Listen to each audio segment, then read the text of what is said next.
सत्ता पक्ष और विपक्ष की तूतू मैमे में आम जनता देख रही है कि सदन की कार्रवाई बार बार ठप क्यों और कैसे हो रहा है। लेकिन यहां पर मृत्युंजय तिवारी आपके पास आते हुए जिन संस्थाओं को लेकर सवाल बार बार खड़े किए जा रहे हैं कुछ विपक्षी दलों की ओर से, वही संस्थाएं तो जमानत भी दे रही है ना।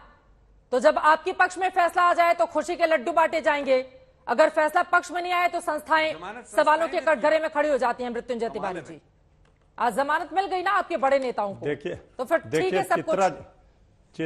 चित्रा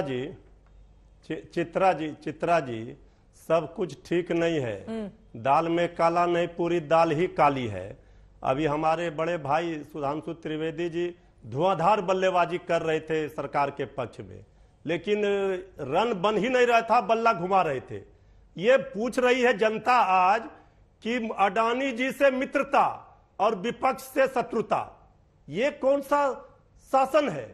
ये आप क्या बताना चाह रहे हैं? सवाल मूल सवाल है, उसका जवाब दे ही नहीं पा रहे हैं। आप ले जा रहे विदेश में, लोकतंत्र में। ये इतना घुमाने की बात ही नहीं थी। सुधांशु जी, आप तो विद्वान प्रवक्ता हैं, इतना बता दीजिए कि आखिर अडानी जी पर आपकी सरकार की मेहरबानी क्यों है। अब रही जांच एजेंसियों की बात, जरा सा क्लोज कर दीजिए, हम सुना देते हैं आदरणीय प्रधानमंत्री जी क्या कह रहे हैं, सुन लीजिए।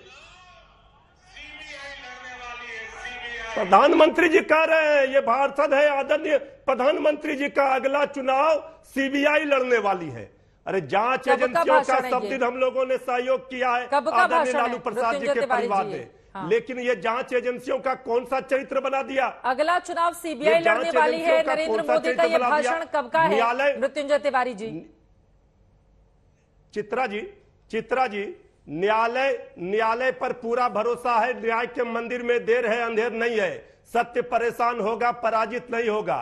ये लड़ाई लंबी है और 2024 में फाइनल लड़ाई है। इसके बाद बीजेपी भी जमीन पर आ जाएगी। इनको पता चल जाएगा कि जांच एजेंसियों के माध्यम से लोकतंत्र में जनता के दिलों पर राज नहीं किया जा सकता है। ये तंत्र के भरोसे शासन चलाना चाहते हैं, ये जनतंत्र है, ये भूल जाते हैं। ये जनता का शासन है। इसलिए जनता भी इंतजार कर रही है कि 24 आएगी तब सारे चीजों का हिसाब पाई लिया जाएगा। जनता ही चुन चुन के भेज नहीं। ये बताइए, नरेंद्र मोदी प्रधानमंत्री की ओर से, एक सेकंड से सुनिए ना, तो कांग्रेस भी क्या पीएम रहते हुए नरेंद्र मोदी की ओर से ये कहा गया है कि अगला चुनाव सीबीआई लड़ेगी? और ये जो आपने ऑडियो सुनाया ये कब का है मृत्युंजय तिवारी जी? अब घालमेल मत कीजिएगा, सही बताइए कौन से साल का आप उनका बयान सुना रहे थे? जितने घालमेल नहीं कर रहे। हाँ, हमारा ये चरित्र घालमेल का नहीं रहा है। ये ऑडियो स्पष्ट कर रहा है। कब का है? अब जैसी जिसकी रहती है सोच। भाई हम तो कह रहे हैं कि आदरणीय प्रधानमंत्री जी हैं कि नहीं, वो बोल रहे हैं कि नहीं, ये नहीं बताइए आप। अगर नहीं बोल रहे थे ये बताइए। सर कुछ भी हमारे चैनल पे बैठकर आप नहीं चला दीजिएगा ना। प्रधानमंत्री रहते हुए क्या उनका इस तरह का बयान है? अगर नहीं है तो आपने ये क्यों कहा कि प्रधानमंत्री नरेंद्र मोदी ने कहा है कि सीबीआई अगला चुनाव लड़ेगी? क्या ये 2014 चुनाव के पहले का बयान है? सर इस तरह से तो नहीं चलेगा ना। ये फिर बिल्कुल इसी तरह से है जिसको लेकर बार बार राहुल गांधी पर भी सवाल पूछे जा रहे हैं कि विदेश में जाके कहते हैं कि हिंदुस्तान की यूनिवर्सिटी में बोलने नहीं दिया जाता है, और आप लोग मीडिया को लेकर यहाँ पर कटघरे में खड़ा करते हैं। सर ऐसे नहीं होगा ना कि 14 के पहले का बयान लाकर आप बताएं कि पीएम मोदी ने इस तरह का बयान दिया है। नहीं खड़े किए जा रहे हैं। आपने कहा जमानत मिल गई, जांच एजेंसियां जमानत नहीं देती है, न्यायालय न्याय करता है, न्याय के मंदिर में न्याय होता है। न्यायालय पर हम लोगों को भरोसा है। ठीक है, सब दिन न्यायालय का सम्मान किया गया। ठीक है, ये वीडियो आदरणीय प्रधानमंत्री जी या तो डायरेक्ट मुख्यमंत्री बने या डायरेक्ट प्रधानमंत्री बने। ठीक है, आपकी बातों पर सुधांशु जी कुछ कहना चाह रहे हैं, उसके बाद आनंद दुबे जी मैं फौरन आपके पास आ रही हूं। ठीक है सर, समझ में आ गया आपकी बात। अब सुधांशु त्रिवेदी जी देखिए, एक बात सिर्फ मैं संक्षेप में ही कहूंगा और अपेक्षा करूंगा जैसे शांति से मैंने सुना है। कम से कम मृत्युंजय तिवारी जी ने इतना तो बोला कि न्याय पे भरोसा है। आलोक जी को तो वो भी भरोसा नहीं हो रहा था, मगर मृत्युंजय जी ने जब बोला तो मुझे एक वाक्य याद आया चित्रा जी कि मतलब सूप बोले तो बोले और चलनी भी बोले जिसमें 100 छेद। अरे भाई, लालू प्रसाद यादव जी जेल में कब गए? 1997 में। राबड़ी देवी 1997 अक्टूबर में बन गई मुख्यमंत्री। यानी तब तो मोदी जी छोड़िए, अटल जी भी प्रधानमंत्री नहीं बने थे और पर्ची फाड़े दे रहे मोदी जी के नाम की। मतलब गजब का तर्क देते हैं लोग।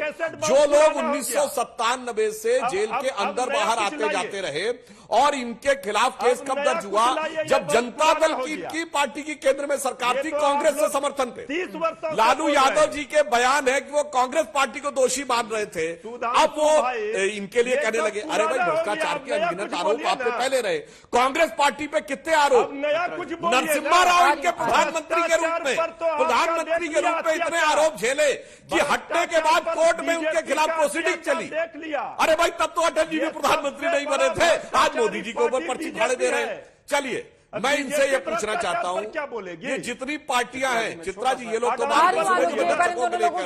इसमें से एक पार्टी का नाम बता दें जिसपे 2014 से पहले उनके नेता पे कोई ना कोई भ्रष्टाचार का केस त्रिवेदी जी बार-बार यही कह रहे हैं कि सरकार चले गई, बिहार में उसी का दर्द है, बार-बार ईडी सीबीआई लगाकर परेशान करने की कोशिश कर रही है। अचानक से जांच में तेजी आ जाएगी 24 चुनाव के पहले और इतने सालों के बाद, तो पूछा जाएगा ना सुधांशु जी आपसे, ठीक है।